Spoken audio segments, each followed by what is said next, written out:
Welcome to another video. आज मैं बात करने वाला हूँ बहुत ही इम्पोर्टेंट टॉपिक, जिसमें कि एक न्यू ट्रेडर को सबसे ज़्यादा ज़रूरी होता है इसके ऊपर ध्यान देने का। मतलब बीइंग ए डिसिप्लिन ट्रेडर और इनडिसिप्लिन ट्रेडर क्या क्या गलती करते हैं। जैसे कि मैं आपको बताऊंगा कि पिछले कुछ दिनों में काफ़ी अच्छी मेरी ट्रेडिंग चल रही थी। मैंने बहुत अच्छा ट्रेड किया, प्रॉफिट भी बुक किए, 100% 500% तक का प्रॉफिट बुक किए। और इसी बीच में मुझे क्या करना पड़ रहा, ट्रेवल। कभी मैं वेस्ट बंगाल में, तो कभी झारखंड, तो कभी बिहार। तो इस तरीके से मुझे करना पड़ रहा, जिसके कारण से मैं एक जगह स्टेबल नहीं होने की वजह से मैं मार्केट में टाइम नहीं दे पा रहा था। और इसी बीच में मुझे एक मोमेंट मिलते हैं, मैंने इस पर ट्रेड भी करता हूँ और प्रॉफिट भी करता हूँ।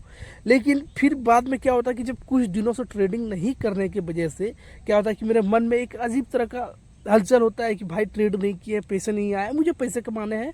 और इसी बीच में मैंने क्या किया कि डिसिप्लिन को तोड़ करके क्या किया, मैंने ट्रेड कर लिए। और ट्रेडिंग करने के बाद क्या हुआ, मेरा लॉस लगता है। लॉस लगने के बाद क्या होता है कि इसमें आपको एक चीज़ समझना पड़ेगा। लॉस लगने का कई कारण होता है। एक होता है कि अगर आप लेवरेजेस यूज कर रहे हो तो उसमें आपको लिक्विडेट कर देगा, ठीक है। और लॉस अगर आप ले रहे हो तो बेस्ट है, क्योंकि आप अगर लॉस लेते हो तो क्योंकि उसमें आपका कैलकुलेटिव रिस्क होता है। अगर आप लॉस नहीं ले रहे हो तो वहाँ पे आप इमोशन के साथ कनेक्ट होकर के ट्रेड कर रहे हो। मेरे साथ भी समस्या यही होता है। अक्सर न्यू ट्रेडर वही गलती करते हैं कि जब भी वो लॉस करते हैं तो लॉस करने के पीछे का कारण वो है कि वो लॉस को एक्सेप्ट नहीं करते हैं, वो अपने कैपिटल को सेव नहीं करते हैं। और मैंने ट्रेड करके जितने भी प्रॉफिट किए थे ऑलमोस्ट मान के चलिए वो लगभग 50 to 70% मेरा ट्रेड में लॉस हो चुका। लॉस होने का कारण यही है क्योंकि मैंने लॉस को एक्सेप्ट नहीं किया। मैं मतलब पिछले कुछ दिनों से मेरी जो ट्रेडिंग स्टाइल थी काफ़ी अच्छी है। और मैंने पिछले कुछ दिनों से जो कि मेरा विनिंग रेशियो काफ़ी अच्छा था। और इसके वजह से मेरा माइंड में आ गया था कि मुझे लगा कि अब मैं तो ठीक हूँ, अब मुझे प्रॉब्लम नहीं होने वाला है।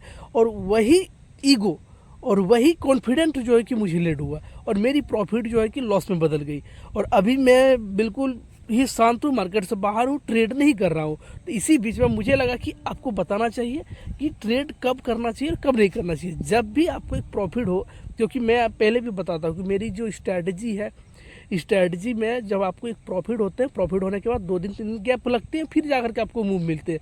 तो इस बीच में क्या हुआ कि मेरी जो प्रॉफिट हुई और 3 दिन मैंने गैप लिया, फिर उसी बीच में मार्केट क्रैश हुआ, क्योंकि उसका मैंने वीडियो भी डाला था। उसका प्रॉफिट, उसका जो वीडियो मैंने डाला था उस बीच में मैं ट्रेवल कर रहा था, मैं ट्रेड नहीं किया। और वो जो मोमेंटम, जो क्रैशिंग वाला जो मोमेंटम आया था, क्योंकि वो मेरा बनाया हुआ बेस था, वो बनाया हुआ मेरा सिस्टम था, जिसके वजह से उसमें मार्केट में क्रैश आया। और मैंने उसमें जब ट्रेड नहीं किया, प्रॉब्लम यहाँ से स्टार्ट हुई, क्योंकि वो स्ट्रैटेजी मैंने डिजाइन किया था कि यहाँ से मार्केट क्रैश आने वाली है, मार्केट क्रैश आया और मैंने ट्रेड नहीं किया। तो प्रॉब्लम मेरे साथ वहाँ से स्टार्ट हुआ कि मैंने उस मोमेंटम को मिस किया। फिर मार्केट जब रिवर्स किया तो मुझे पता नहीं था और मैंने फिर ट्रेड प्लान कर लिया, मोमेंटम ट्रेड प्लान किया। मैंने मोमेंटम ट्रेड प्लान करने के बाद फिर उस बीच में मार्केट क्या हुआ कि अब मार्केट जब एक मोमेंटम देता है, एक बड़ी मोमेंटम दे देता है, बड़ी मोमेंटम के बाद फिर मार्केट में साइडवेज होगा, फिर जाकर के वो रिटेस्ट या रिवर्सल करेंगे। तो इसी बीच में क्या हुआ कि मैंने कंसोलिडेशन जोन में ट्रेड बनाए।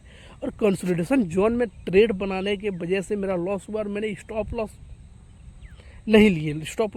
और कंसोलिडेशन जोन में मुझे पता है कि जब एक बड़ा मोमेंटम होता है, 3 दिन कम से कम आपको 2 से 3 दिन तक आपको रुकना पड़ेगा, क्योंकि आपको सेटअप फाइंड करना पड़ेगा, मार्केट को स्टेबल होना पड़ेगा।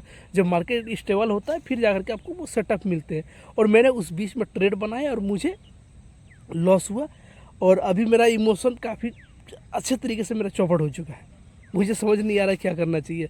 अब मैं जॉब करने के लिए, जिससे मैं डिलीवरी में काम कर रहा था, तो मुझे वो उतना कोई खास इनकम होता नहीं है। तो फिर मैं अभी सोच रहा हूँ कि क्या करूँ, कोई जॉब ज्वाइन करूँ या नहीं करूँ, पता नहीं। इस विषय में काफ़ी रिसर्च कर रहा हूँ। रिसर्च करके मैं अगला वीडियो आपको लाऊंगा कि जॉब के साथ ट्रेडिंग किया जा सकता है या नहीं किया जा सकता। वो वीडियो आपको आएगा बहुत ही जल्द। मैं फ़िलहाल अभी मार्केट से बाहर हूँ, शांत हूँ और काफ़ी अच्छा मेरा ब्रेन जो कि काफ़ी अच्छे से डिस्टर्ब हो चुका है। और तब तक के लिए मैं आपको और ज़्यादा कुछ नहीं बताऊंगा, क्योंकि अनप्लान वीडियो बनाया हूँ। तब तक के लिए बाय बाय। सब्सक्राइब कीजिए, लाइक कीजिए, फॉलो कीजिए।